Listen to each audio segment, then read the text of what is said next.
Hello, everyone. My name is Chan Ganaway, and I am with the Masters Fitness. We're going to bring a small series of podcasts to you relating to something that we're all dealing with globally and we're focused on and trying to learn from. But we're going to dial it into specifically to the health and fitness industry, and we are going to label this the Black voice in the health and fitness industry. So what we're going to be talking about with our guests, and these are people that I've worked with professionally, absolutely adore and love, but I want to hear their experiences and their observations through their 20 and 25 year careers. So Reggie Williams and Kim Sims-Battiste are going to be the guest on episode number 1 of this small series. And you'll have to forgive us on podcast episode number 1 of this mini series. Reggie was really, really busy, and he actually just stepped out of the club that he was in to help us record our first podcast. So you might hear some kids out by the pool chirping up a little bit. So our apologies for that. But anyway, it's a wonderful podcast. I am learning and I'm going to learn with every single event that we have. So the Black voice and the Black community as it relates to the health and fitness industry. So stay tuned. We hope you enjoy it.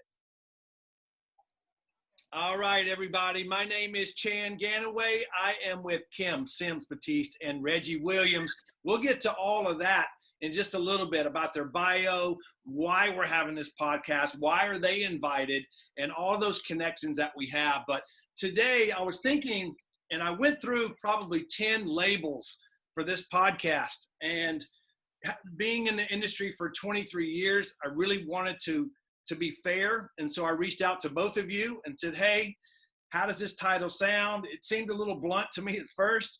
And perfect responses from Kim, who I know has no filter, and she comes right at you, hits you right on. She said, it's fine, it's cool. Reggie's like, no, hold up now, let's soften this up a little bit. So it was exactly the 2 responses that I thought I would get. I mean, exactly. You are unbelievable. Exactly. Yeah. But I absolutely, it's funny how predictable your responses were because I know you so well. But anyway, this is really about the voice of the Black community in the health and fitness industry. Okay, so that's what I came up with your help. And I think the voice really could be many, many things, right? The voice could be presence. It could be accessibility. It could be notoriety. The voice could be a lot of things. It could be mentoring and all these things that we're going to get into later. But I just put it as the voice of the Black community. And you guys have such different paths, which we're going to get to. It's really unbelievable how different your paths were and how you actually got into the industry.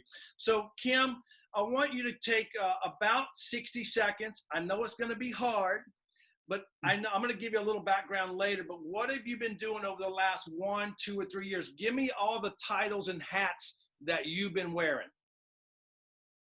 Okay, so currently I'm just an instructor now, but over the years, I've worked for a chain of health clubs that's where I met you at, who just recently closed, by the way, as of 2 weeks ago. Oh no. Yeah, and it was the main club in downtown Oakland called Pt.1, Club Sport, Active Sports. I'm also still the executive director for Culture Shock, which is my nonprofit youth outreach dance company. Right. This year we're celebrating our 26th year. And let me just step back. I've worked for the same fitness company or owners or switcher uppers, as we should call it, for the last 29 years. So September will be 29 years that I've worked at that exact location. Unheard of. I still do all of my dancing and all my choreography, and managing my daughter, who's a professional dancer. Yeah, man.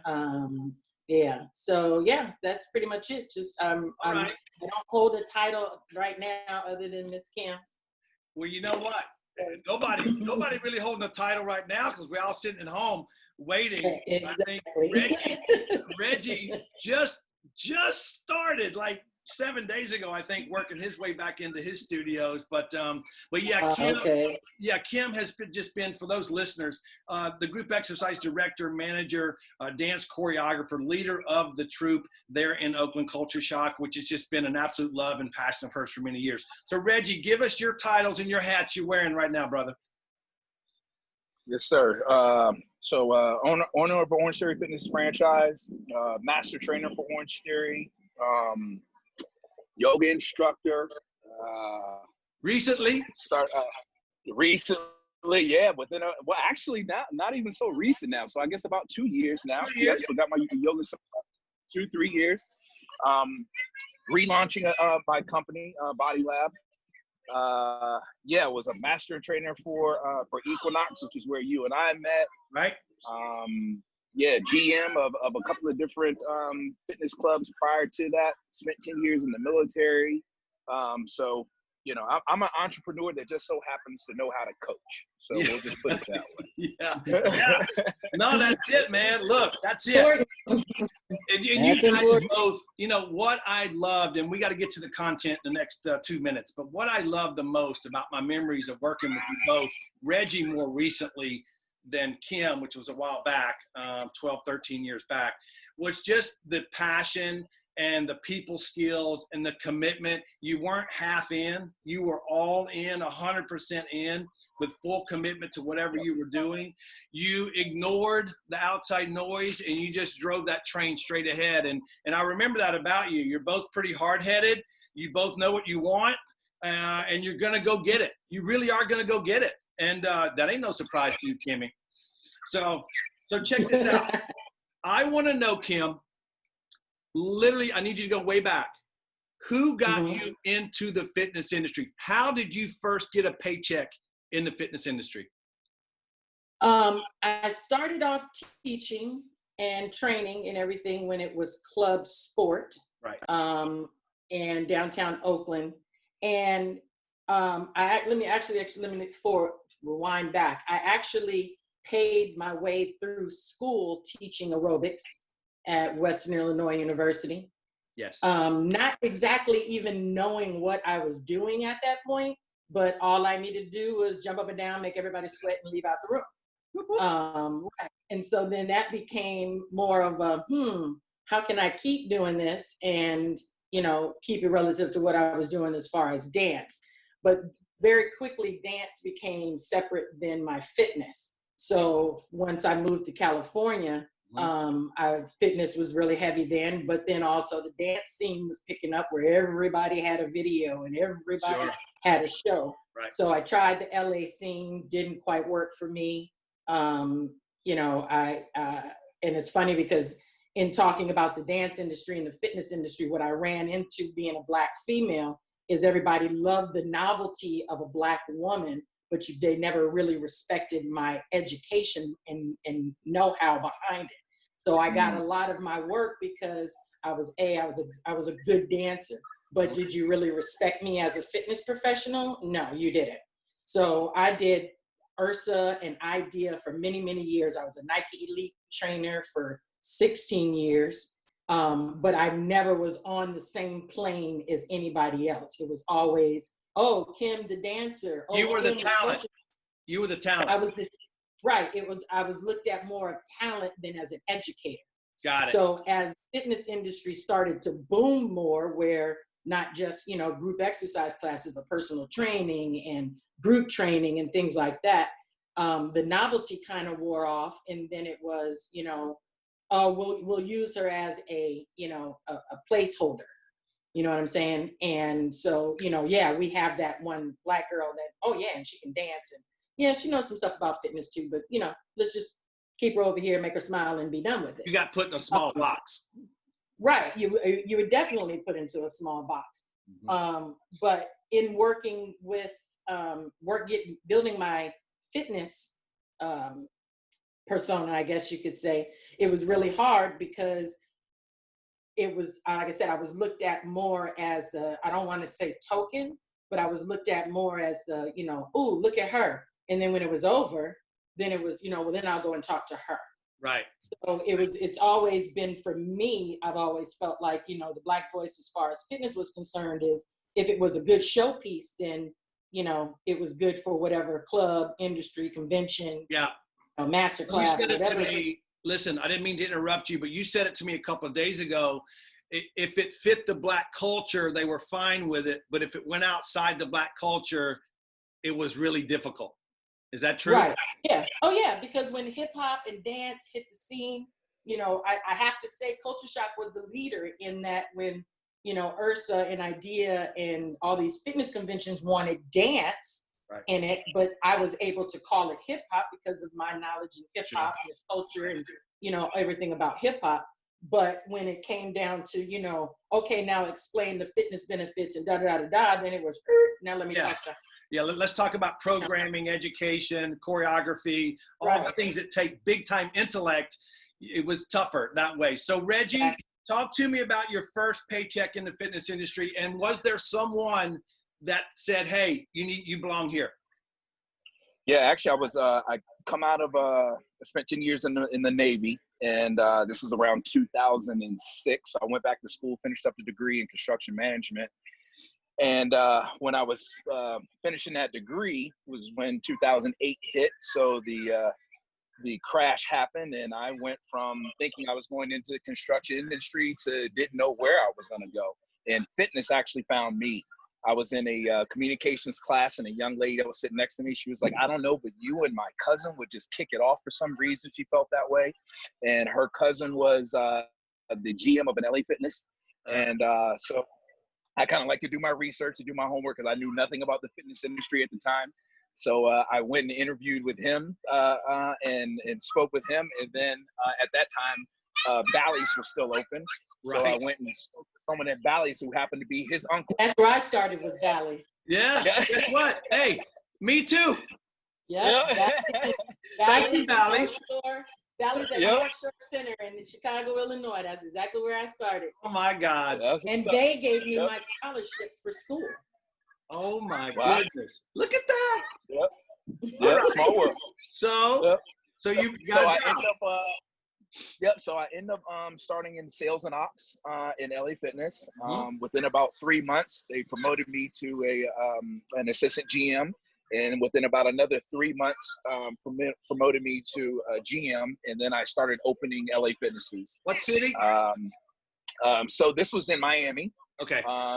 In South Miami was the first one. And then I went open Cape Coral. So then that's when we moved. And then, and that's how I started. Once I got in, I fell in love with the training aspect. One of Edith was her name. She was retired, and she came in, and she was coming about 3-4 times a week. And because of that business model that was there, I kept having to put her with multiple trainers over and over, and it was just getting frustrated for me. And so I could imagine what Edith. Yeah, I'm like, come on now. So I said, you know what, Edith, here's what I'm going to do. These are 30-minute training sessions. So I said, I'm going to carve out 30 minutes, and I'm just going to take care of you myself. And so it made me dig into the books and find out about training. And so I ended up training Edith. And then from there, got into personal training, started managing the personal training department. And then left there. Actually, Yvonne from Equinox told me, hey, we're opening the Equinox in Aventura. So moved back to Miami. Got a couple of certs on the way over.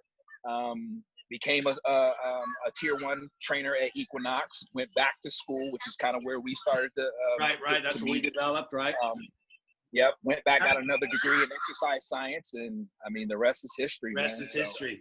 No, I love it. Yep. You know, it's interesting because Kim, do you remember the year or how long you had been working in the industry before you got into management? Do you remember how many years? Oh my, probably a good 10. Okay. Probably about a good 10 years, but like Kim, like Reggie, it was, you know, start here. Oh, you doing good. Move you to move you here, you know, but it was never, I never went from like here to here. Right. Yeah. It was like I always had to, you know, jump this little hurdle, jump this little hurdle, jump this little hurdle. And then same thing with Reggie, you know, got certifications. Then I did this, and then I did that, and then to then realize that, you know, for me to sit behind a desk and manage stuff was not. No, I know you well enough to know that's not gonna work out. Yeah. You know, I'm that type of manager. Do what you do, leave me alone so I can do what I do. You know. I know Reggie has been in general manager, owner type positions over the last 10 years, and he ain't ever sitting in the office. He's out front. Yeah. Yeah, he's mingling, he's training, he's doing Yeah, something. you should run a workshop for managers and bring it out to Oakland. You should probably talk to. There you go, man. Got you some work, baby. There we go. There we go. Okay. Lead from the front. So listen, Right. Yeah. let's talk it now. We got to move pretty quick, but young blacks and their accessibility to the industry or careers. You guys are from very different things, because a lot of Reggie's background and bio, if you look at his resume and bio, that's very much dictated by where he lived, what he experienced. Does that make sense? So where he lived was his experience, right? Where Kim grew up in the industry in literally, Reggie, downtown Oakland. Like, you couldn't get more centered in downtown Oakland. Her experience was extremely different in the way that you guys came up and what you both saw, observed, experienced, and maybe even the opportunities. So let's speak briefly about just, I'm 20 years old, I'm black, I need access, I need exposure, I need to know that it exists, this career exists. What can we do a little bit better in that regard? Kim, I'll start with you. Ooh-wee. I know. Well, first and foremost, I think social media needs to be cut off unless your people are actually fitness professionals. Talk to me. That's where I think we need to start. Because now, if I slip back 10 to 15 years ago, there were so many people telling me about, oh my God, your butt's so big. How do you move with all those boobs? Da da da da da. You know, and I to a point where I would feel like I needed to cover myself because I thought it was wrong. Oh, no. Now you look on social media and every white girl, Asian girl, Filipino girl got an ass just as big as mine. Now, is it theirs? We don't know that, but they're on video showing she was people real, doing Reggie. this stuff. You know, you got them up there doing this stuff.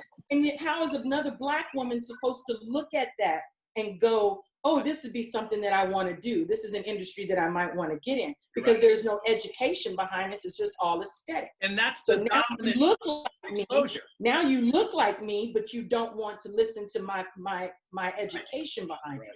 All you want to do is look like me now.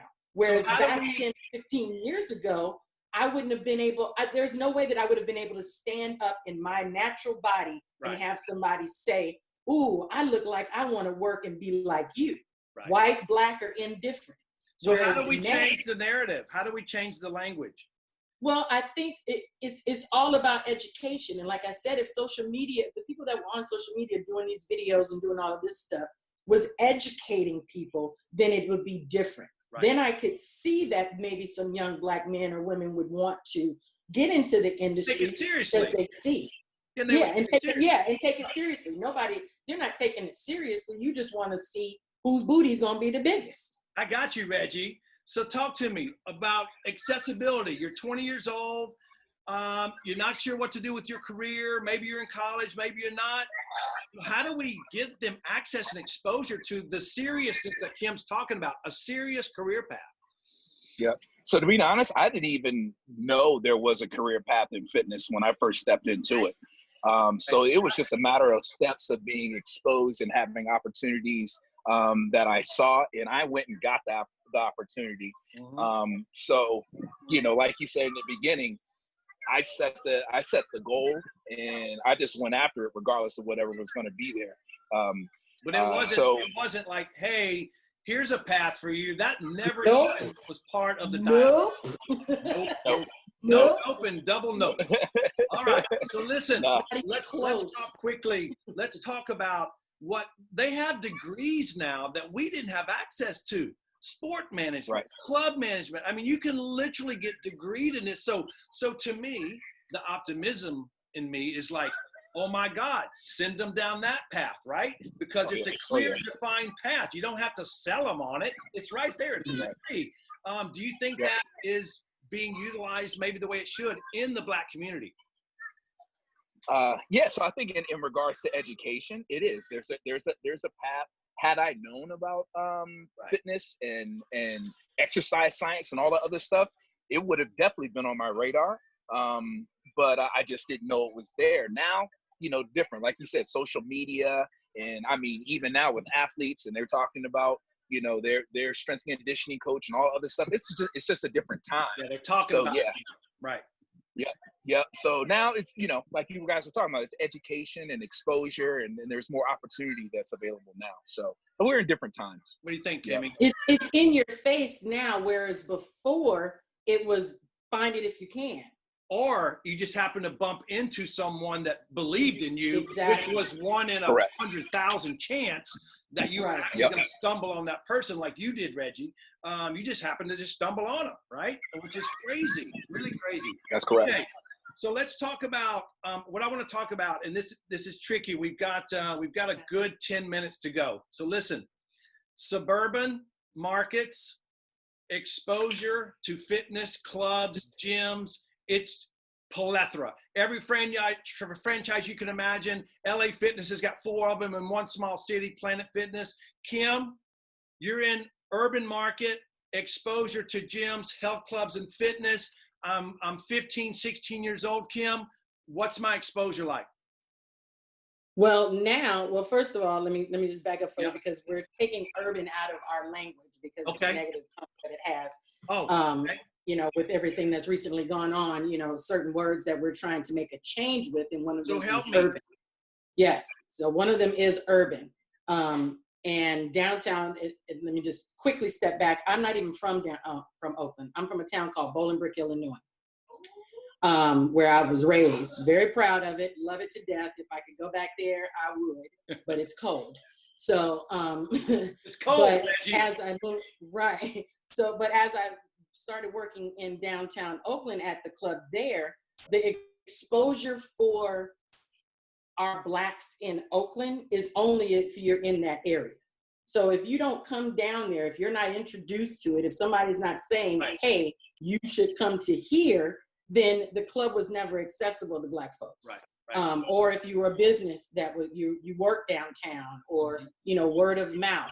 Right. Whereas now, because fitness is so widely spread over everything, you see kids coming in with their parents going, you know, oh, well, can I come into the gym too? And the club that I was just at, they just recently, over the last 2 to 3 years, opened up where kids, I think it's 14 or 15, would come into it. But then again, it's if you don't have programming, and if you don't have something set up to keep their interest and to teach them from the beginning to the end, then it's not doing anybody any good. Right. And that's where we have the problem, is because the only thing you've got to look at is that little girl with them little panties on, doing squats for 17 minutes. That's supposed to influence everybody. And then on top of that, for the Black folks that are involved, that's what my market should be. That's what I need to look like. Yeah, you're not I'm not trying to look like her. Well, and it's not. I don't want my Black girls to know that that's where it starts and begins, or ends and begins. That's not what it is. You said it a minute ago, but said another way, it's just still in your market, Kim. It's still such a narrow little window. It's such a narrow window because nobody in downtown Oakland, because I worked downtown for 2.5 years in Oakland with you. If you're not probably a mile circle around that club, you don't even know it's there. I mean, you know what I'm saying? Like, it's crazy how. So Reggie, suburbia, oh my God, come on. There's 20 clubs every 2 square miles, right? Right. Accessibility.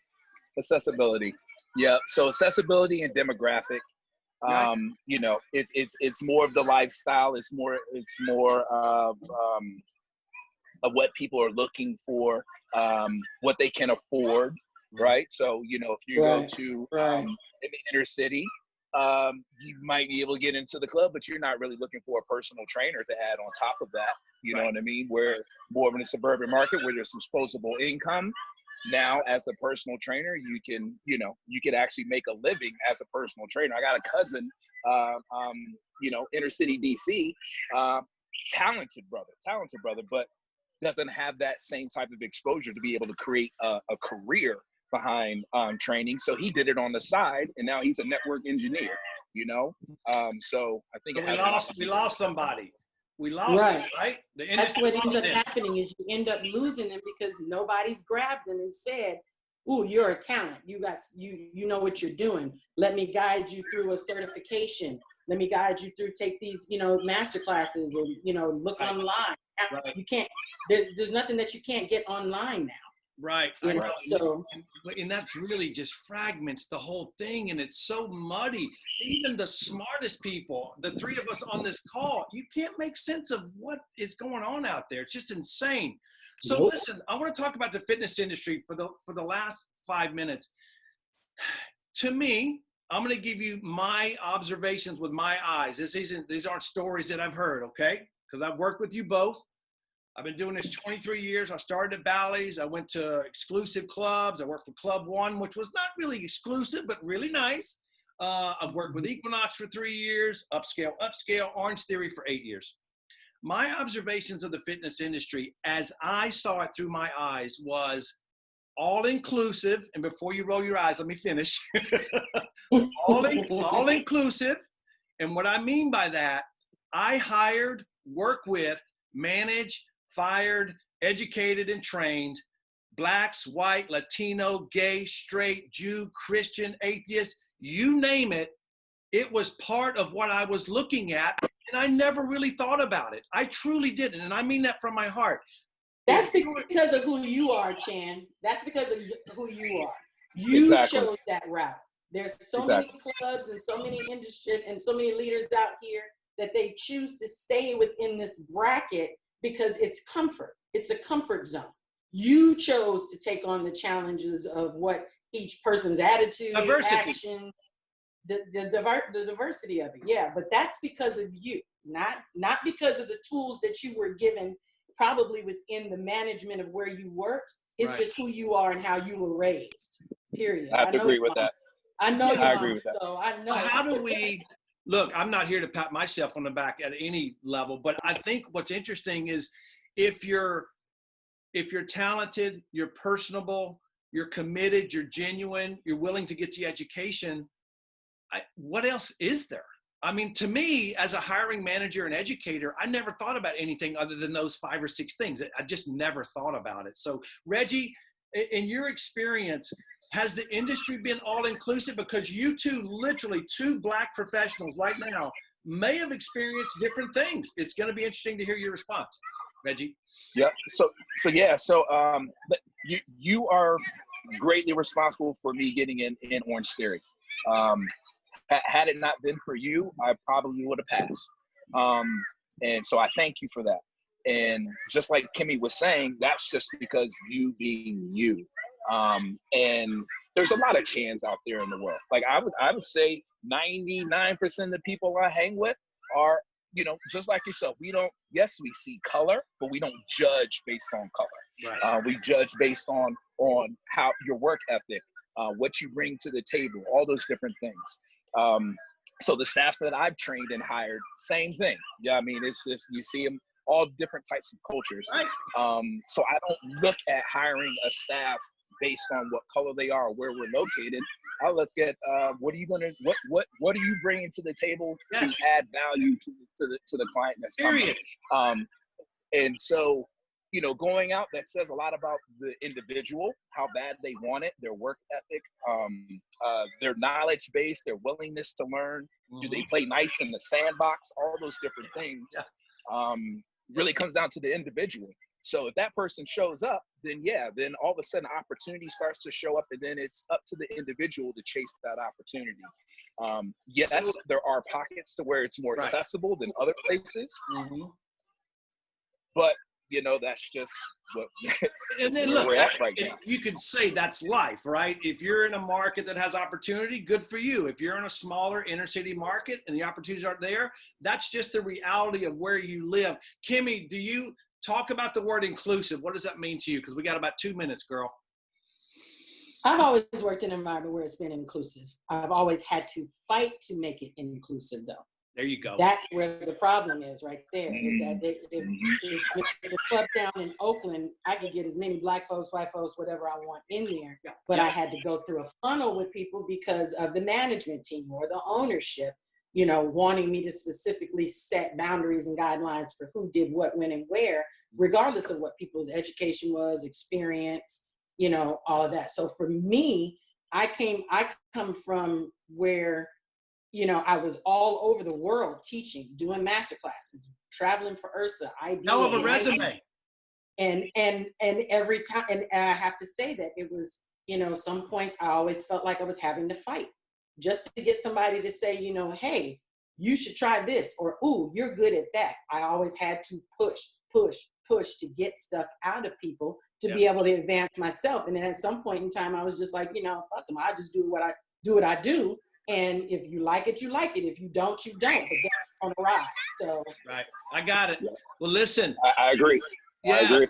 that's good. Thank you, Reggie, for that. Well, listen, guys. And the funny thing, I don't mean to cut you off. I know we got to run real quick, but you know, it takes people like me and Reggie, especially at a time like this, that we have to literally chokehold these people. Mm-hmm. Everybody's in a fight right now, but if they want something out of this, we have to go to Black folks and show them where it is and how it works and push them to be able to do it. I ain't gonna lie, Black folks be lazy. I don't want to sweat. I don't want to do this. I don't want to do that. So we have to be out there. We have not been out there because we have had to hold down our households. We've had to make a living. And then in the times that we try to get out there to do that, then we have the challenge of dealing with our own folks on top of now these other folks are like, why are you bothering? Right. Well, you know what's interesting, Kimmy? You said this, and I'm going to sign off.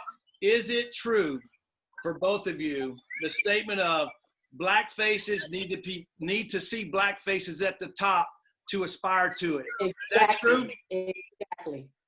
That's true. That's true. There's nothing more empowering to me than to listen to somebody, how young or how old they are, that's up on what they want to do, how they do it, how they represent themselves, and how they're going to uplift our culture. If you're not speaking about none of that all in one, then I'm cool. I don't need to deal with you. You ain't putting no money in my pockets, nor are you taking care of my household.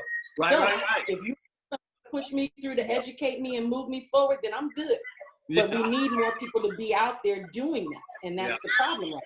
I got you. Listen, I'm gonna finish up. You guys give me 60 seconds after I stop recording, okay? And I thank you for this. This has been really important. I took down 3 notes. I learned some stuff today. And give me just a second.